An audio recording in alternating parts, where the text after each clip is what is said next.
बिस्मिल्लाहिर्रहमानिर्रहीम। अस्सलाम वालेकुम नाजरीन, मैं यकीन करके इमरान रियाज से बड़ा डीठ और बेशरम इंसान नहीं देखा है। इतना कचरा किस्म का सहाफ़ी यकीन कर आज तक मैंने नहीं देखा है। तहरीक लब्बैक को जो 240 में हरवाया गया उसके ऊपर इसने तजिया किया। इसने उसके ऊपर बात करते हुए इसने एक तीर में दो शिकार खेले और उसको ये मालूम नहीं था कि आप जिनकी मोहब्बत में मुनाफकत से काम ले रहे हैं, झूठ से काम ले रहे हैं, दगाबाजी से काम ले हैं, आप उन्हीं को झूठा करार कह रहे हैं, आप उन्हीं के ऊपर बहुत बड़ा इल्ज़ाम लगा रहे हैं तहरीक लब्बैक के ऊपर। तो तहरीक लब्बैक को तो आप पाक आर्मी के सामने खड़ा कर ही रहे हैं, उनको तो लड़ाने की कोशिश कर ही रहे हैं, लेकिन जिनकी मोहब्बत में आप कर रहे हैं ना, पीटीआई की मोहब्बत में, तो बहुत बड़ा आप पीटीआई के ऊपर इल्ज़ाम लगा रहे हैं मुनाफकत का और धोखे का। लेकिन आपको हक है ऐसी बात करने का, क्योंकि आपके जो फॉलोअर हैं, आपके जो व्यूअर हैं ना, तो वो गद्दे ही हैं, उनको कुछ भी मालूम नहीं है। बस आप अपने 10-15 मिनट की वीडियो में एक बार इमरान की तारीफ कर दें, फिर छुपे लफ्ज़ों में उसकी सलवार उतारना शुरू कर देंगे, तो वो उसको नहीं देखेंगे, वो देखेंगे कि बस जी इमरान खान जिंदाबाद। नाज़रीन, सबसे पहले देखो कि इमरान रियाज ने एक तीर पे दो शिकार कैसे खेले, और उसके बाद पीटीआई ने ही उसको झूठा और फरेबी और धोखेबाज उसके तजिए को करार दिया। सबसे पहले देखो कि इमरान रियाज ने क्या कहा है। उस दौरान में एमक्यूएम ने राब्ता किया मुक्तदर हलकों से, ताकतवर लोगों से, इंपोर्टेड सरकार से, और उन सबको कहा कि ये एमक्यूएम की सीट है। अगर हमने ये सीट हार दी और ये सीट आपने तहरीक लब्बैक को दे दी, तो फिर हम इंपोर्टेड सरकार के साथ नहीं चल सकते। हमारे बाकी 6 एमएनएज हैं, हम सुबह आपको छोड़ेंगे, आपकी हुकूमत गिर जाएगी और फिर आप हुकूमत नहीं बचा सकेंगे। सबसे पहले नाज़रीन, अगर आप लोगों ने अभी तक मेरा चैनल सब्सक्राइब नहीं किया है तो प्लीज़ उसे सब्सक्राइब कर देना और बेल आइकन को लाजमी प्रेस करना ताकि आपको नोटिफिकेशन टाइम पे मिले। नाज़रीन, आप लोगों ने सुना है कि इमरान रियाज ने मुनाफकत से काम लेते हुए एक तीर में दो शिकार खेले, लेकिन इसको ये मालूम नहीं था कि मैं जिनकी मोहब्बत में बात कर रहा हूँ उनको भी मैं गद्दार, मुनाफिक और अमेरिका का यार साबित कर रहा हूं इस अपने तजिए में। उसने कहा है कि 240 में जो तहरीक लब्बैक को हरवाया गया है तो उस फौज ने हरवाया, यानी मुक्तदार हल्के सब लोगों को मालूम है, एस्टेब्लिशमेंट ने हरवाया है, क्योंकि एमक्यूएम ने कहा था कि अगर हम ये सीट हार गए तो ये हुकूमत नहीं रहेगी, यानी कि पीडीएम की हुकूमत नहीं रहेगी। इसलिए उन्होंने कहा है कि एमक्यूएम को लाजमी जितवाएं। नाज़रीन, ये बात उसने की है, लेकिन मैं ये कहता हूं कि इसने एक तीर और दो शिकार कैसे खेले और पीटीआई के ऊपर उसका कैसे इसने इल्ज़ाम लगाया। हम नंबर गेम में नहीं जाते, वो हार जाते, हुकूमत चली जाती या नहीं चली जाती उसको छोड़ो।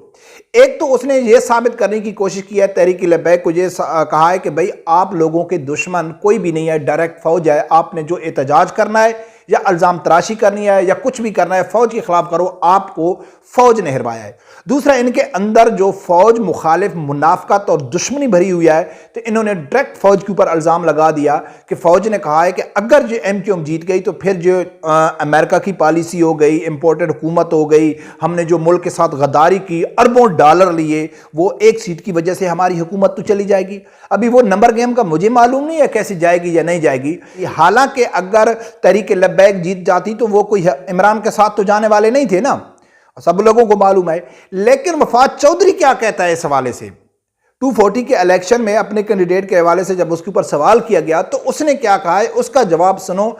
फिर मेरा ख्याल है कि इमरान रियाज ने वफाद चौधरी का बयान सुना होगा तो उसको चुल्लू भर पानी में डूब मरना चाहिए और उसको अपने ही तजिए के ऊपर, अपने ही विलाग को देख के, यानी कि उसको शर्म आनी चाहिए कि यार मैं कैसा बकवास करता रहता हूं और मुझे जहल लोग सुनने वाले हैं वो मुझे सपोर्ट करते हैं। तो सुनो अब वफाद चौधरी ने क्या कहा है 240 के इलेक्शन के हवाले से। लोग जो आमिर लियाकत हुसैन साहब वाली सीट है उसके ऊपर कैंडिडेट खड़ा करेंगे और वो इलेक्शन आप लड़ेंगे। ये जो NA 240 है इसका इलेक्शन आपने नहीं लड़ा। नहीं, बिल्कुल आपकी बात सही है, इलेक्शन ये तो लड़ना चाहिए था 100%। और मेरा ख्याल ये है कि ये एक मिसकम्युनिकेशन हो गई जिसकी वजह से ये लोग जो है वो एक उसमें रह गए कि हमने लड़ना या नहीं लड़ना। और बड़ी वाज़ेह हदायत थी सेंट्रल पार्टी की, सिंध पार्टी को, कि आपने हर सूरत में इलेक्शन लड़ना है। और अगर आज पीटीआई ने इलेक्शन लड़ा होता तो हम भारी अक्सरियत से ये सीट जो है वो जीत सकते थे। नाज़रीन, आप लोगों ने सुना है कि जब आदमी झूठ और मुनाफकत से काम लेगा ना तो अल्लाह की ज़ात उसको ऐसे ही जलील और ख्वार करता है। वफाद चौधरी क्या कहता है कि भाई हमारी जो सेंट्रल पार्टी थी उसका प्रोग्राम था कि कराची 240 में हम इलेक्शन लड़ें, लेकिन जो कराची की जमात, कराची की जो हमारी पार्टी है, उसने ये गलती की, उन्होंने उस इलेक्शन में हिस्सा नहीं लिया। अगर वो लेते तो यकीनन वो जीत जाते। वफाद चौधरी क्या कह रहा है? यकीनन वो जीत जाते। अब ये सवाल बनता है, और आगे जो आमिर लियाकत की सीट खाली हुई है उसके ऊपर हम इलेक्शन लड़ेंगे, ये वफाद चौधरी ने कहा है। अब बेशरम इंसान इमरान रियाज से मेरा ये सवाल है कि भाई आपके बकौल एमक्यूएम हार जाती तो पीडीएम की हुकूमत ख़त्म हो जाती, तो फिर कराची की जो क़यादत है पीटीआई की, क्या वो मुख्तदार हलकों से मिली हुई थी? जब इमरान खान को, पीटीआई को यकीन था कि अगर हम अपना कैंडिडेट खड़ा करते 240 में तो हम जीत जाते, लेकिन सेंट्रल पार्टी का यानी आला क़यादत का यानी मशवरा यही था, उनका इरादा यही था कि हम कैंडिडेट खड़ा करेंगे, हम लड़ेंगे, लेकिन कराची की जो क़यादत है उसने हमारी बात नहीं मानी। तो इससे ये साबित हो गया कि कराची की जो पीटीआई है वो भी मुख्तदार हलकों से मिली हुई है, वो भी फौज से मिली हुई है, वो भी पीटीआई से गद्दारी कर रही है। तो अब इमरान रियाज, आप में गैरत और शर्म हो तो आप इमरान खान को कहें कि आपकी जो पीटीआई कराची की क़यादत है, आप उस सब को ऊपर गद्दारी, मुनाफकत और अमेरिका गुलामी का लेबल लगा दें। एक बात तो ये हो गई। दूसरी बात ये हो गई कि आमिर लियाकत की सीट के ऊपर आप पीटीआई के आदमी खड़े कर रहे हैं, तो भाई जो एमक्यूएम को जितवाने के लिए डायरेक्ट फौज का करदार है, डायरेक्ट मुख्तदार हलकों का करदार है, तो क्या वो आमिर लियाकत की सीट में नहीं होगा? सिर्फ उनका इख्तियार या बस उसी 240 के ऊपर चलता था? अगर पूरे पाकिस्तान में उनका असर रसूख है, पूरे पाकिस्तान में उन्हीं की मर्जी से हुकूमत चल रही है, तो फिर आप आमिर लियाकत की सीट पे आप पीटीआई का नुमाइंदा क्यों खड़ा कर रहे हैं?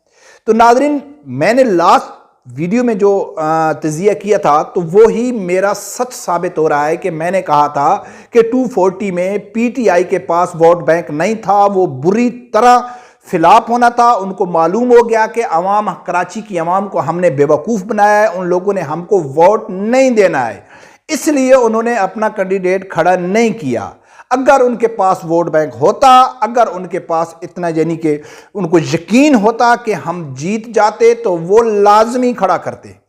अब जब तो मेरी बात सच्ची है कि उनके पास वोट बैंक नहीं था, लेकिन अगर मैं बात झूठ बोल रहा हूं कि उनके पास वोट था, वो जीत सकते थे, तो उन्होंने कैंडिडेट खड़ा न करके उन्होंने इंपोर्टेड हुकूमत का साथ दिया, मुख्तदार हलकों का साथ दिया, अमेरिका की गुलामी की और इमरान खान की मुखालफत की। यह है नाजरीन पाकिस्तान में नासूर किस्म के सहाफ़ी जो गलत तज़िया करके अवाम को गुमराह करते हैं।